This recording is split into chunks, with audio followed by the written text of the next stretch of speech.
He spontaneously pricked his ears up as he put his nose to the ground. This was something that Smith had never seen his dog do before, not like this anyway.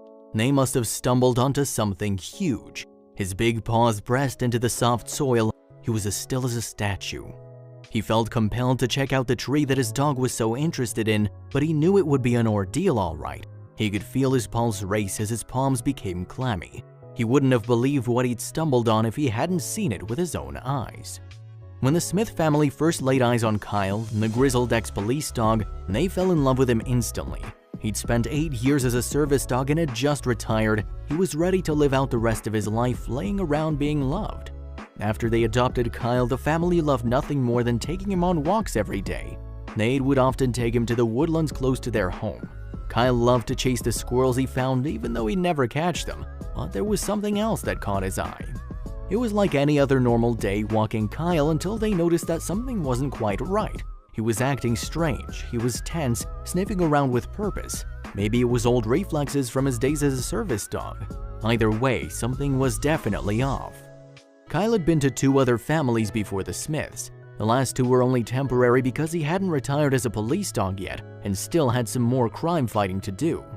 With all his police dog training, Kyle's strengths were in information gathering. He was a real detective, but when it came to having to be aggressive, it just wasn't in his nature. He'd still defend any officers he was with and now his new family if he needed to. Once Kyle had gotten his new partner, Officer John, his training picked up and he soon learned to be more aggressive when the situation demanded it. He'd often defend his new partner with his life. A service dog would more often than not go out on patrol with multiple officers, but when it came to Kyle, he just wouldn't listen to anyone the way he did to Officer John. The two made a great team and shared a special kind of bond together.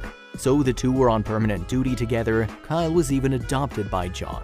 When Kyle's time on the force was coming to an end, John wanted more than anything to keep him, but with him still on duty, he couldn't look after him. Kyle deserved a loving home with constant attention, and John knew he couldn't give him that. He decided to do what was best for him. That's why he gave him to the Smiths. The Smith family and Kyle were getting along really well.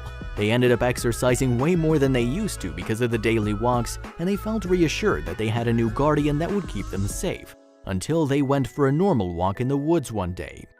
Their house was in the countryside and had a massive woodland that surrounded it on all sides. It was a great perk for Kyle. Any normal dog would have run rampant in the woods chasing after all manner of wildlife. But Kyle found something else. The day started out as it usually did. They started their walk and Kyle bounded ahead of them. They walked the path that they always had, then Kyle insisted they go explore a different route. That's when the family noticed their dog was acting very strange. Kyle had never been out of the city for this much time before. He loved his daily walks in the woods with his new family, but today there was something different they hadn't anticipated. For some time when Kyle was at home, he started acting strange. He didn't want to eat and wasn't as animated as he normally was. But on the walk, he was happy with his tail wagging and bounding about in the wood. They could see that this is how he must have been when he was still in the service.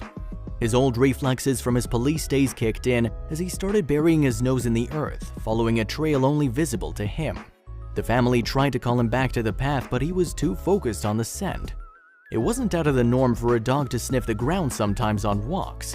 Kyle would sometimes find all manner of wildlife where they walked. One time he'd even found someone's old clothes. If this hidden trail had something to hide, Kyle would seek out and find it. But the scent that he'd found this time seemed to make him anxious, something the family had never seen before. They had to keep going now that they were invested. The family felt that it was strange behavior for Kyle. Maybe above them, there was something hiding in the trees, a small animal perhaps. It could have been taunting their dog, knowing he couldn't reach them.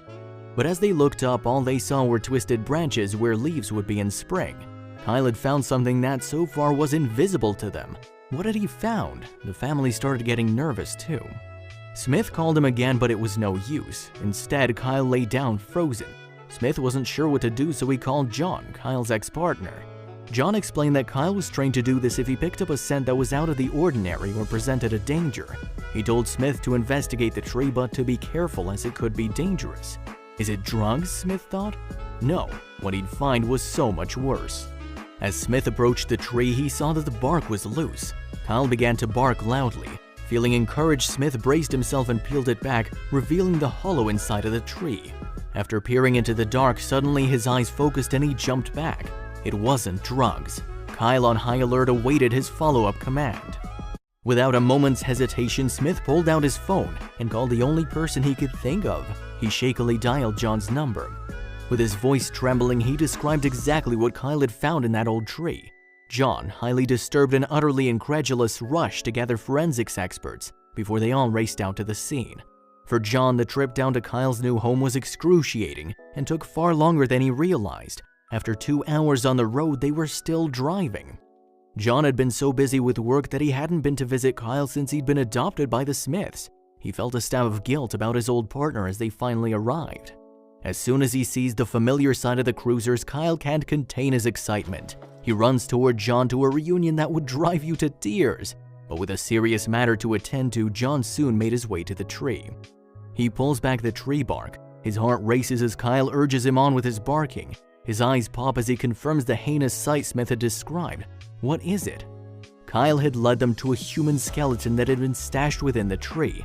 However, it was so well packed within the tree that they had to carefully chop it down to assess what they were dealing with. As they continued their work, Smith was amazed at how lively Kyle became. It was like he was back to his normal self. Smith noted how much Kyle loved John, but while he was watching Kyle, new information was unfolding. Officer John felt completely out of his depth when he saw the remains stashed in the hollow tree. Ready to inform his chief police officer so they could send more reinforcements, he began to dial, but just before he could get a hold of the station, someone stopped him. The forensic experts he'd brought with him stopped him before he could place the call, and it was a good thing they did. They began to unpack their tools and analyze the skeleton to try to place its origin. Usually, forensic investigators need at least a week to conclusively determine whose remains had been found and where or what they'd originated from. They'd stopped John from making the call because what they discovered meant that further investigation wouldn't be necessary in this case. They already had everything they needed. The skeleton was a life-sized human skeleton, but it was also a fake.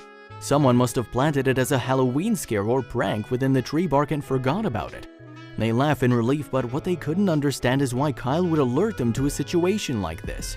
He would have been trained to learn the difference between non-threatening and threatening smells. Then it clicked. Smith was the first to put 2 and 2 together. He realized Kyle just wanted to see John. His recent behavior showed signs of loneliness. He was missing his best friend and former partner. He knew John would come running at his police behavior. Perhaps that's why he did it? Was it orchestrated? Kyle had been looking at John since he arrived. John looked down at his ex-partner, who was still jumping around in excitement, licking his hands and nuzzling his legs. Then it dawned on him that maybe this had never been about the skeleton. John recalled that in all their years of working together, there was only one quick and foolproof way to get his attention. Kyle must have known that there was no quicker way to make John rush to him. All he had to do was sit and bark at something when he found it, just like he'd been trained to do. John couldn't help but laugh out loud when everything began to make sense. He bent down and scratched Kyle's head and looked deeply into his brown eyes. Kyle's signal was a secret message for John, the partner he'd missed so much.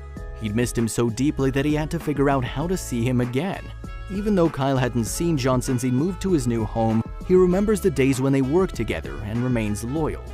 John, still looking into Kyle's eyes, was incredibly moved by his display of unwavering loyalty and love.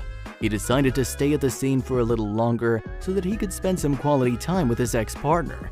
As they walked around the woods alone, John could see how happy Kyle was. And before leaving, John made a promise. He was going to visit Kyle as much as he could. Now, John looked back at him for a while and laughed wholeheartedly. He looked at Kyle wagging his tail with a goofy grin, still jumping up and down from happiness. John felt a sudden pain of guilt and heartache, but knew he'd made the right decision. With Smith by his side, petting Kyle and laughing with the ruckus he caused, he thought, what a smart old pup.